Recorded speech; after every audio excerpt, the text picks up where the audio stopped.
Congressman Ron Pauls, you appear to have consistent, principled integrity. Americans don't usually go for that.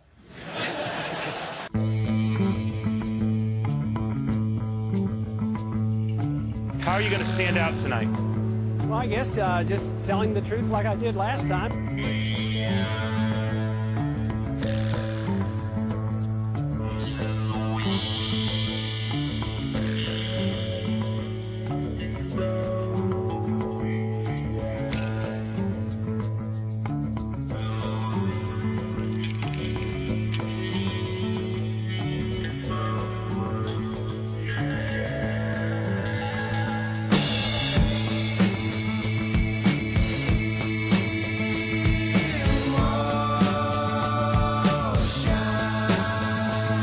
The sooner we come home, the better. If they declare there's no progress in September, we should come home. It was a mistake to go, so it's a mistake to stay. If we made the wrong diagnosis, we should change the treatment.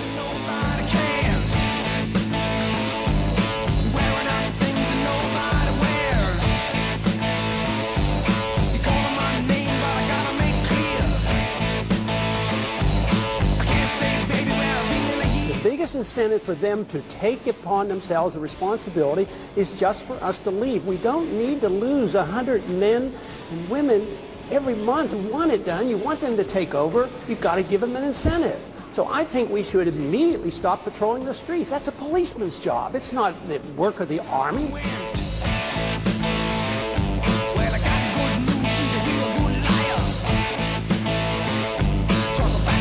And now we are fighting a war, and our foreign operations around the world to maintain our empire is now approaching $1 trillion a year. That's where the money's going, and that's where it has to be cut so we can take care of education and medical cares that are needed here in this country.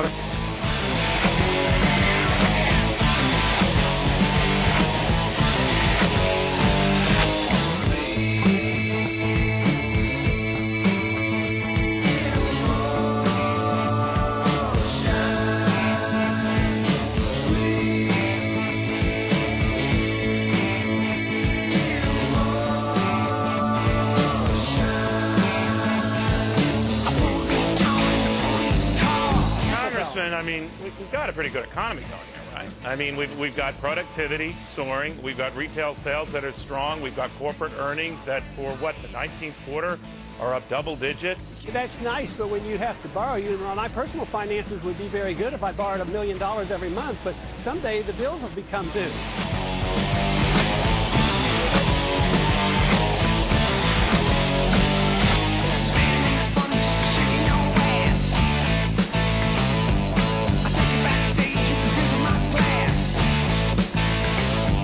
And border security is important. And we've talked about amnesty, which I'm positively opposed to. But one thing that has not been mentioned here, which I think is very, very important, if you subsidize something, you get more of it. So we subsidize illegal immigration. We reward it by easy citizenship, either birthright or amnesty. But we force our states and our local communities to pay for the health care and pay for the education. But if we had a truly free market economy, the illegal immigrants would not be the scapegoat. We would probably need them and they would be acceptable. But because of economic conditions, they have become the scapegoat.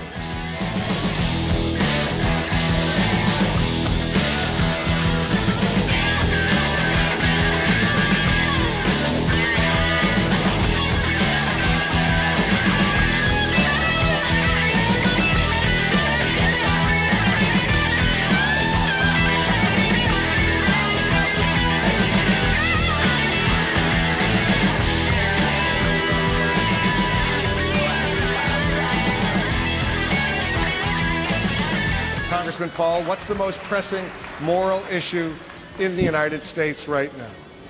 I think it is the acceptance just recently that we now promote preemptive war. I do not believe that's part of the American tradition. We in the past have always declared war in the defense of our liberties or go to aid somebody. But now we have accepted the principle of preemptive war. We have rejected the just war theory of Christianity. And now Tonight, we hear that we're not even willing to remove from the table a preemptive nuclear strike against the country that has done no harm to us directly and is no threat to our national security. I mean, we have to come to our senses about this issue of war and preemption and go back to traditions and our Constitution and defend our liberties and defend our rights, but not to think that we can change the world by force of arms and to start war. We succumb to the temptation to protect oil interests by literally going out and fighting wars over oil. We have a lot of goodness in this country, and we should promote it, but never through the barrel of a gun. We should do it by setting good standards, motivating people, and have them want to emulate us. But you can't enforce our goodness like the neocons preach with an armed force. It doesn't work. Woodrow Wilson was telling us about that in promoting democracy a long time ago. It doesn't work, and we have to admit it.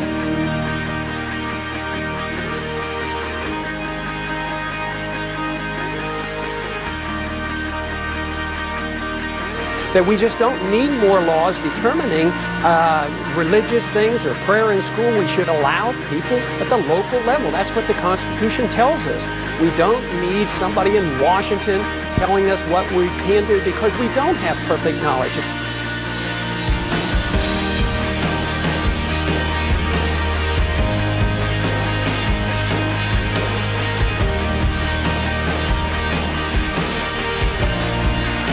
We don't get our rights because we're gays or women or minorities.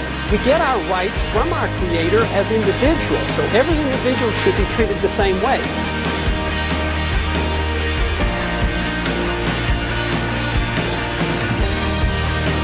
See a stream down your face when you lose something you cannot replace. If America was a smarter country, wouldn't you be leading in the polls?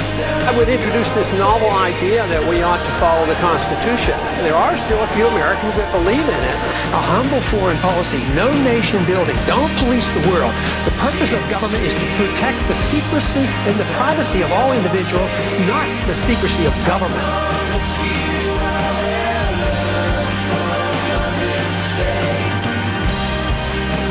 The freedom message brings us together. It doesn't divide us.